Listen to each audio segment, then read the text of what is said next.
Kalimutan ko. Dapat pala binidyo ko habang kinukuha yung amplifier dito. Palibasa hindi pa tayo sanay, balang araw. Mapiperfect din natin tong basic Bob Daily Vlog. Nabili na pala yung amplifier dito na pino-for sale ko.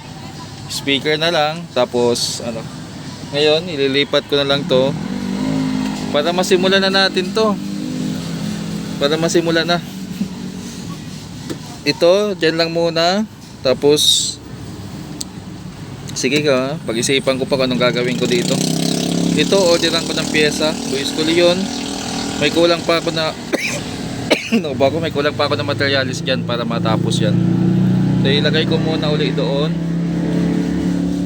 Sana kumasya para masimulan na natin yung Okay, sunod na project dito ay yung Concert 5 Auto. Simulan na muna natin to. Simulan na nga muna natin to. So nabubulol pa tayo.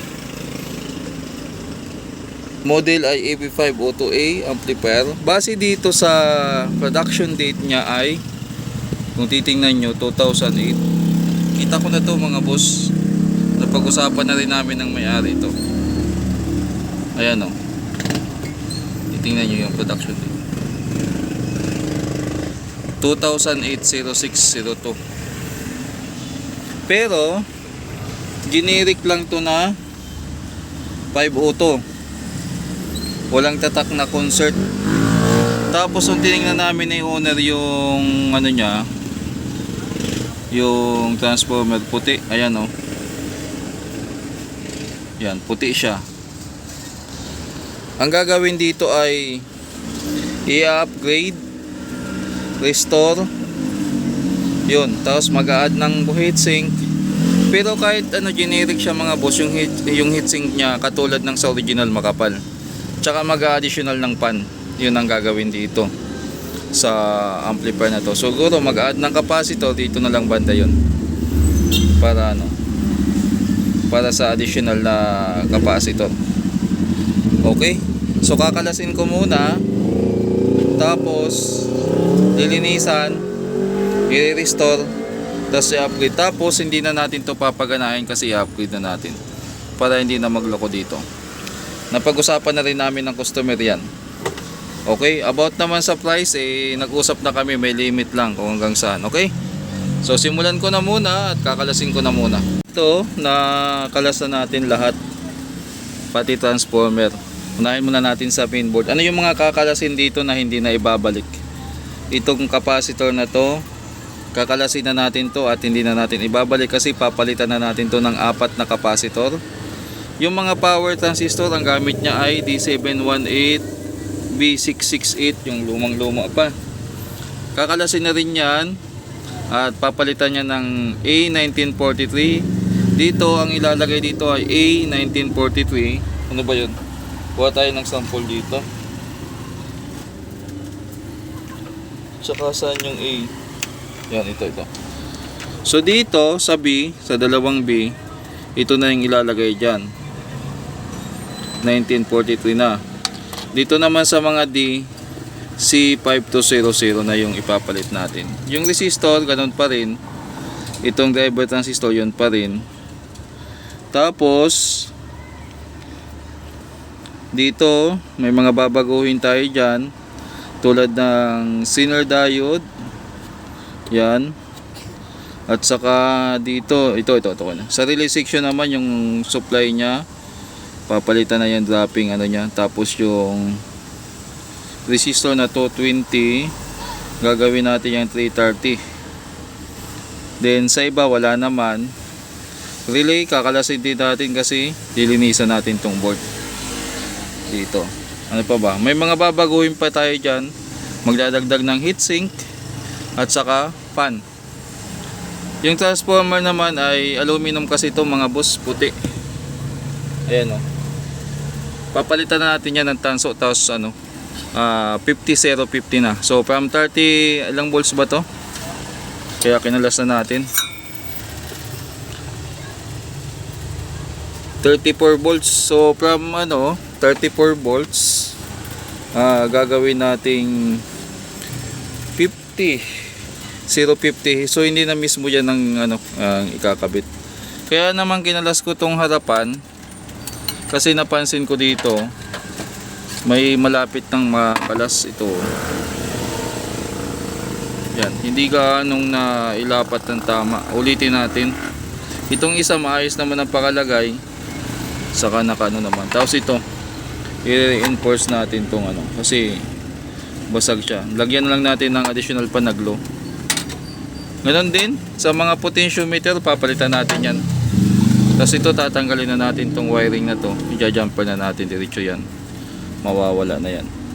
Kakalasin din natin to para malinis. Tapos yung katulad niya na ano, yan, nagkaroon ng ganyan, papalitan din natin yan or aayusin natin yan. Pag nalinis, mawawala yan.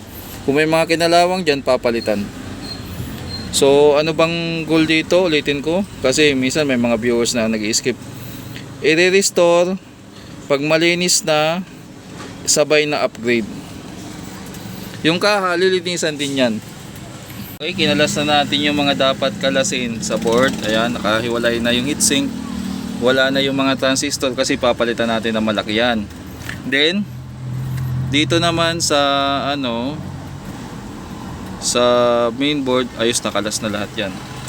Then dito nakalas na rin. Yung ano, kinalas ko lang dito kasi bagong kabit naman to. Ibabalik natin to.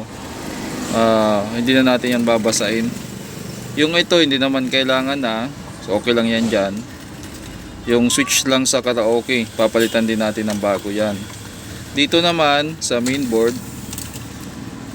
ay ayan, magkaiba sila ng switch. Total hindi naman to gagamitin. Ang problema lang kasi na ano, magbe-bend. Kaya palitan na lang din natin yan ng ano, ng kaparehas nito. Dito meron naman ako diyang luma. Pero wala nang function yan kasi tinanggal na natin to, disable na. Yan. So linisan ko muna or ibabad ko muna sa ano, sa tubig na may sabon para mahugasan. Sama ko na rin tong muka. Dito lang ngayong araw. Kakain na sana ako. May dumating na pagawa, 5 auto din ata to kay Kuya Bads Pancho. Shout out sa iyo. So binababad pa natin yung board. Habang binababad natin yan, bibili muna ako ng ulam. Kakain tayo. Yung hapon na pala. After natin mahugasan, blower ko yan. May blower tayo. Tapos binilad ko pa rin sa araw. Ayan. Pag tuyong-tuyo na yan, saka tayo magtatanim at maglalagay ng mga panibagong pyesa. Ganyan po yung ginagawa dito sa shop. Ano nangyari sa nililinis nating board? Malinis na siya mga boss. Ayan. Maglalagay na lang tayo ng pyesa. Tapos dito, double check na lang natin. Ito pala papalitan yan. Ituro ko sa inyo kung ano, sa mga gustong magano. O kung ano yung babaguhin dito. Itong 27 volts, papalitan niya ng 36 volts. Yan. Tapos dito, saktong-sakto, may nakaabang na.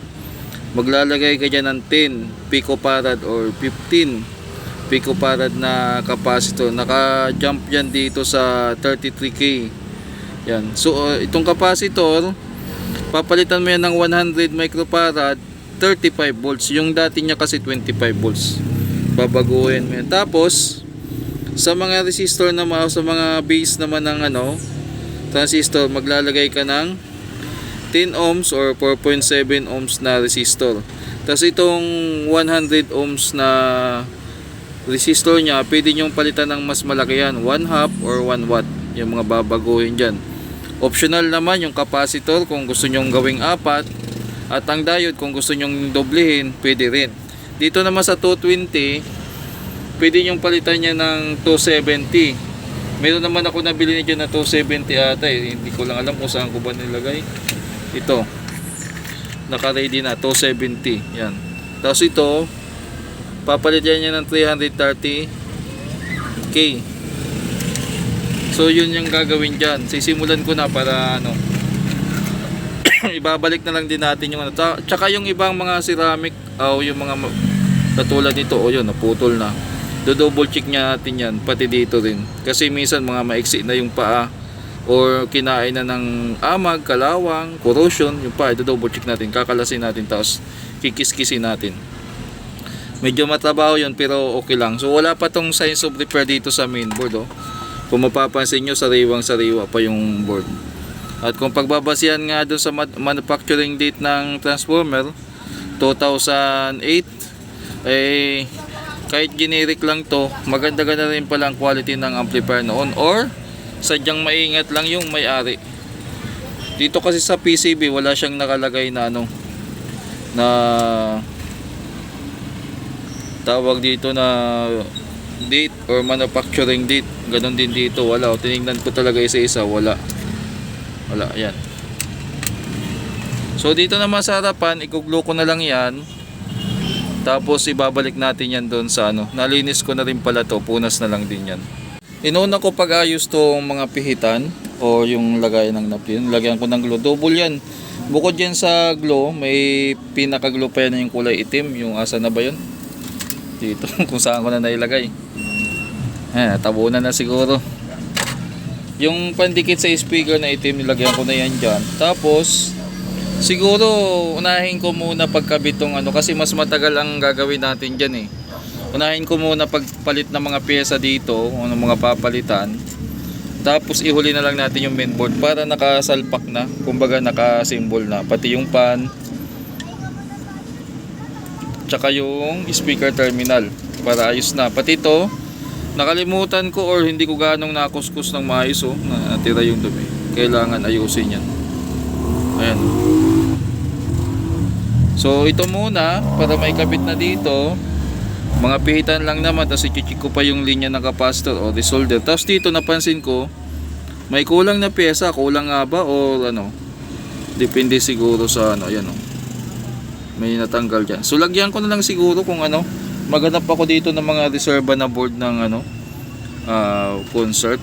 Tingnan natin kung may makahuyan ako dyan, kung anong value ang nawala dyan. Tapos yung switch, tsaka yung ano. Yan muna siguro unahin ko para madali. Naghalukay ako ng ano, ng board. May lumang board ako dito ng 502. Ito kasing connection niya dito ay dito sa dulo, kumbaga dulo. Tinignan ko dito kung may connection, wala. At saka yung nakatap dito puro lang resistor. Ayan, isang resistor, saka isang resistor lang din papunta na dito sa 3 amp. Yan, o sa isang output nila. Yan, tingnan natin kung tama. Yun. Tapos yung isa ganito din. So ayun, wala. Kung kinumpara ko dito sa board nya, wala ako nakitang nakatap dito na ano, capacitor kasi yung logo na yan. So maaaring wala talaga yan. So, tama naman, 3 naman yan, or para sa high. So tuloy na natin. Magano na ako ng mga potentiometer. Tama naman. So ibig sabihin bakante talaga yan.